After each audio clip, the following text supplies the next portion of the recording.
Hi friends, Happy New Year. Hope you all are doing so well as we have just started 2024. I can hardly believe it. Here we are, new year, and I wanted to share today a few different tips on how to maybe look at or re-look at your own personal style. So this is something that I have held very near and dear to my heart the last few years, as I have really myself gone through a bit of a personal style evolution. And over the last few years, I really just wanted to condense and take some of the tips and things that I have learned and share them with you. If you too are looking at 2024 of potentially being a bit of a fashion evolution for yourself as well, you're looking at your personal style, you're looking at your wardrobe, your closet, the trends, all of the noise of fashion consumerism these days, and you're just not sure where to start, I wanted to start off the first video of this new year with maybe some helpful tips to help you down this path. So let's dive right in. Tip number one is going to be something that is on every Pinterest board for the start of the new year, and that is a bit of a decluttering ritual or routine. So when I say decluttering, I don't necessarily mean your pantry or your cleaning closet. This obviously pertains to your wardrobe in particular, as we're looking at how to reinvent or reevaluate or curate your own personal style this year. You should know exactly what pieces you have in your wardrobe. So I think for a lot of us, we tend to, without realizing it, be a bit hoardish when it comes to the clothes that we have. Sometimes that's a really good thing. Oftentimes in this case, it can be a bit of a detriment to actually figuring out what clothes we like a lot, because we have oftentimes these huge wardrobes or segmented wardrobes. We have dressers and closets, we have storage bins, maybe a storage unit, we have under the bed bins. And what I would really encourage you is to go through and start with the easy stuff. You're not making hard decisions here. You're looking at a few different items. You're looking at, does this item fit me? Is it in good quality? And do I still like it? And those are the three really kind of benchmarks of if an item should still be in your wardrobe or not. So start super easy. Spread this out over the course of the next couple of weeks, couple of months. I think the thing that we all tend to forget about the start of the year, there is momentum there is encouragement from others there, especially in the sense of a decluttering ritual or routine. But that doesn't mean that we have to get it all done within the first couple weeks of January. The winter time, which can extend until the end of March in some areas, is the perfect time to just set aside, to go slowly, to reevaluate and examine the items you have in your wardrobe. So again, look at all of the pieces. What I love to do is I love to take one category, say for instance, sweaters, and from every nook and crevice and crook and cranny of my house, I pull all of my sweaters into one centralized location. Oftentimes that's like my bed. I put them all there, I lay them all out, and then I'll just go through methodically the process one by one of trying them on. I see if they still fit me, are they stretched out, have I forgotten about sweaters, etc. Do this with every category of clothing in your wardrobe, all the way down to socks. This is just really going to help you visualize and put fingers on every item in your wardrobe so that you know what is there. And then it will allow you to easily potentially get rid of items that just no longer bring you joy, no longer fit, are worn out, etc. Tip number two is probably my favorite tip piece in all of this, and that is to create a style mood board. I am a big Pinterest fan. I have always loved the platform. I have a very active community over there, and it is such a positive and uplifting place if you know where to look and how to use it properly. So I absolutely love creating mood boards. I love creating vision boards. I love creating aesthetic boards. And this can be either on Pinterest or in a free program like Canva.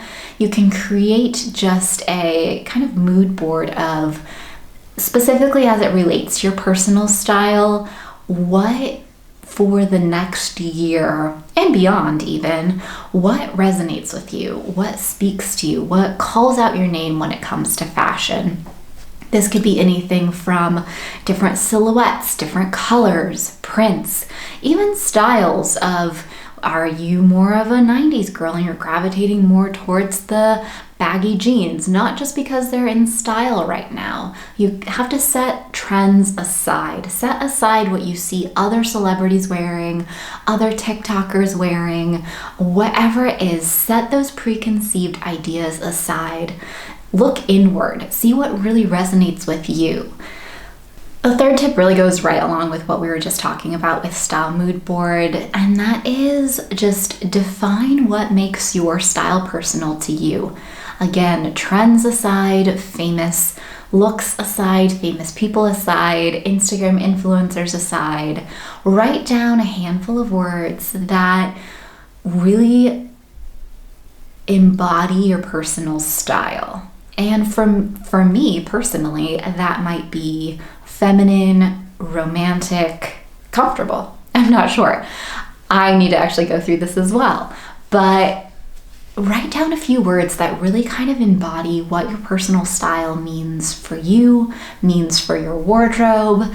And then with all of that information kind of swirling around in your mind, then we can go on to kind of the next step, which is actually seeing what pieces you might need to add into your wardrobe. So that's tip number 4 is, I hate to say it as bluntly as this, but adding in pieces to your wardrobe. So more or less shopping. I tend to think that the huge push of consumerism, especially in the fashion world these days, is fairly detrimental to our own mental health and well-being. However, I think that sometimes you can swing so far the opposite way and kind of try to work your personal style into such a tight, rigid box that it just doesn't leave a lot of room for joy. And something that I have been learning the last few months is that when you try to make your style fit into a certain box or a certain look, that might not necessarily always be what you yourself love at the core of your being. You really let those items kind of define you and control you in a way. And sometimes giving yourself the freedom to buy a piece because you think it's pretty gives yourself a bit more freedom to find joy in your fashion. And at the end of the day, style is personality. There's nothing wrong with wanting to look nice and look beautiful on a day-to-day basis if that's what you're leaning towards. There's nothing wrong with, I think, the whole trend of athleisure is the, what you wear because it's comfortable and it's easy and everyone's wearing it. That's great. There are a lot of days where I'm in athleisure too, but there's a lot of days where I love dressing up and I love playing around with different pieces to find my personality for the day. So at the end of the day, I think it is so important that as you're shopping, as you're looking, you keep all of these things in mind. Keep in mind the aesthetic that you're wanting to curate. Keep in mind your personality when it comes to different pieces. Is an item bringing you joy? And you don't have to just have a capsule wardrobe for pieces to bring you joy. You can have a robust wardrobe and still find joy in adding a new piece in every here and there.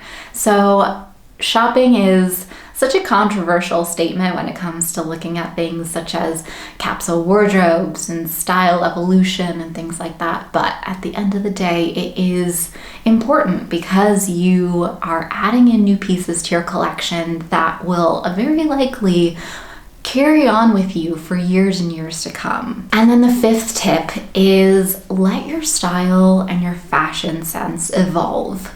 And this might be an evolution over the course of years, it might be over the course of months, it might be season to season, but sometimes it's okay to let go of pieces that are just not serving you right now because your style is evolving. My style is definitely evolving and changing, and I'm very excited for this coming year to see how that evolves even more.